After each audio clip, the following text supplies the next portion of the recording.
Roman স্ক্রিপ্টের strike, হরতাল, আন্দোলন নিয়ে মহারাজ প্রদ্যোৎ কিশোরের বিশেষ বক্তব্য। তিনি সরাসরি আন্দোলনে অংশগ্রহণ করেছেন এবং আন্দোলন থেকে মহারাজ প্রদ্যোৎ কি বলেছেন সেই বক্তব্য শুনুন।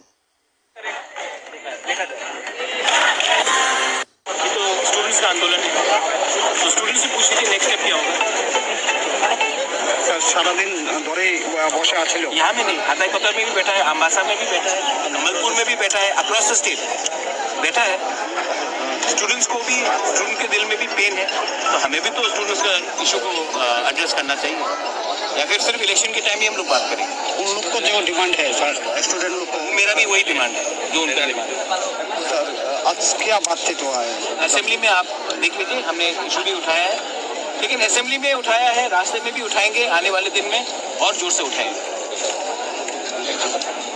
और जो भी करना है करेगा। देखा जाए, ये तो स्टूडेंट्स का आंदोलन है, तो स्टूडेंट्स से पूछ लीजिए नेक्स्ट स्टेप क्या। মহারাজ প্রদ্যোৎ সরাসরি আন্দোলনে অংশগ্রহণ করেছেন, আন্দোলনে গিয়েছেন হাতাইকতর, কমলপুর, সমস্ত জায়গায়।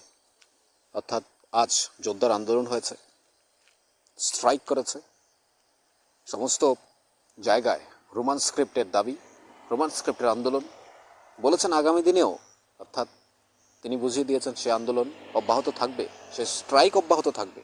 অর্থাৎ যতদিন পর্যন্ত তিপ্রাসা তাদের অধিকার পাচ্ছে না, তিপ্রাসা তাদের রোমান স্ক্রিপ্টের দাবি পূরণ হচ্ছে না, ততদিন এই আন্দোলন চলবে। শুনলেন বক্তব্য। আপনাদের কি মনে হয় দিনভর কেমন কেটেছে, আন্দোলনের প্রভাব কতটা পড়েছে?